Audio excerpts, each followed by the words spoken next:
Okay, we're going to talk about some strategies in relationships. Now, the types of relationships I'm talking about here are very general, and so the strategies are going to be general.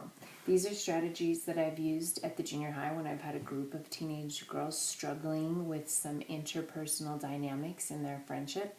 I've used these strategies when working with married couples, with individuals that are dating and in a very significant relationship. These are things I've talked to teenagers about when they're trying to understand their parents, and I've also talked to parents about these strategies when they're working hard to establish healthier interactions with their children. So these strategies are generally very effective in our day-to-day interactions with other people, but would need to be dialed in depending on the type of relationship that you might be working on. The 4 tips that we're going to go over are celebrating success in our relationships, recognizing the different communication styles, striving to forgive quickly, and knowing the difference between love and trust. Celebrating success seems like that would just be the natural flow to a relationship, and yet the opposite is almost always the case. People tend to focus on the failures, the things that aren't going right. We can't force the relationship to be successful, but we certainly should want it to be successful, and we should want the individual that we're in that relationship with to have success personally as well. We can't force people to be happy, but we should want them to be happy. And when we want good things for these people, then we put things in place that encourage this success rather than blockade it. And when someone that's important to us or is a key person in our life is achieving success, then we don't need to take that as a personal attack on us. That doesn't mean that we're inadequate. And we can celebrate and honor the success that they've had. Communication styles can be very different. These come from how we're just individually wired, as well as what we've seen in the examples as we've grown up. So in our efforts to say what we're trying to say, with the words we use and the actions we show, sometimes we fall short of making that connection with the other people in our relationships. It's not because we have the wrong intention, it's just that the communication style doesn't quite jive with their communication style. Serving these key people in our lives is really an important piece of our relationship with them. And recognizing when they're serving us is another key part of that relationship. So understanding our communication styles is going to help us know how to best serve them and how to recognize when they are really putting their efforts to serve us as well. These communication styles can be learned as we understand each other's personality quirks, the differences, likes and dislikes, and just observe generally how these key people in our lives interact with us as well as with others. Forgiving quickly is a gift we give the other people in our relationships, but really it's a gift we give ourselves. The quicker we're able to forgive and move past things, the more energy we have to put towards more important endeavors that are going to be a little more productive for us. Practicing forgiveness in the small little interactions of day-to-day ins and outs is going to help us when we're faced with a more challenging circumstance. For example, a wife might say, well, yeah, he did the dishes, but I'm still mad at him because I had to ask him to do them, and he should just know better. He should just know that's what needs to be done. Well, in theory, this is a great example of a success. There was communication. She let him know that she would really appreciate the dishes being done, and it sounds like he did the dishes. So forgiving quickly and recognizing as a success would be a much better place to put that exchange rather than holding some anger out about that. When we practice in these small little interactions, then when we do get to a more challenging situation, we may have to decide that we are determined to forgive, but recognize that it's going to be more of a process than just a decision at that time.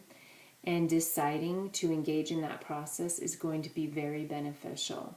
Now, if we are in a relationship that we see ending, forgiveness is still an important part of that exchange.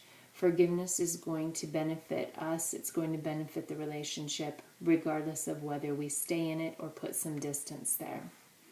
And number 4 is knowing the difference between love and trust. In fact, with friendships, I might not even use the word love. I might explain it as 2 kind of separate scales. So we have this scale where our friendship, our kindness, our compassion, and love are all on this scale. And trust, very, very separate scale. Friendship, kindness, compassion, love, those are free gifts. We give those away. People don't have to earn them. They're things that we give away. And so in a healthy parent-child relationship, we're talking off the charts. There's no scale that can measure the amount of love that a parent has unconditionally for that child. Trust is not a free thing. It's earned. Trust is earned, and it's earned as we give opportunities, and people rise to that opportunity, and we give more opportunities and more opportunities. So going back to that group of girls in my office, a lot of times the issue they have is they have all of this friendship and maybe even, love of their friends, and so they've given away this trust as well. They haven't required the other people in the group to earn it, and as a result, secrets have been told, devastating things have been shared, or confidences have been broken, and so there's just this shattering out of the trust and all kinds of turmoil in the group. And as a result, they assume that means no more friendship. They got to just drop the friendship. They're not allowed to be their friend anymore. Well, it's really great for them to learn, you know what? You can still keep them on your friendship scale. There's somewhere for them. This is a free thing. They didn't have to earn it. There are going to be some people in that group of friends that are really fun to be around, but that you're going to be cautious with what secrets you tell them. And that's perfectly okay. Once we recognize where the key people in our life fit on these scales, then we're able to move forward positively. There's no reason to ever decide that someone has to be completely dropped off of our friendship scale. There's some level of respect, kindness, decency, or compassion we can continue to offer them, even if it's just in our thought processes toward them. We might learn that that it's not a good idea to spend a lot of time around them, but we can still offer some good energy toward them on this scale. We may not have any trust for them, and that's okay too. In a significant relationship, the hope is that these things are going to both be very high and balanced out. Unfortunately, sometimes even love and trust are out of whack in a key relationship, and we are going to strive to give opportunities to get that trust back into a healthy place to match the love. We have, occasionally in our family, maybe a brother, an uncle, or some relative that we love a lot, but based on the choices they've made, the trust is going to be minimal. I have some great friends that I totally enjoy being with. I'm going to laugh, I'm going to enjoy my time with them. Probably not going to ask them to watch my kids or water my plants. But knowing that this is where they're at in my life allows them to have a really great place in my heart and a great friendship. So these 2 scales are really important to keep in mind as we evaluate our friendships, our relationships, and recognize where people fit on all that.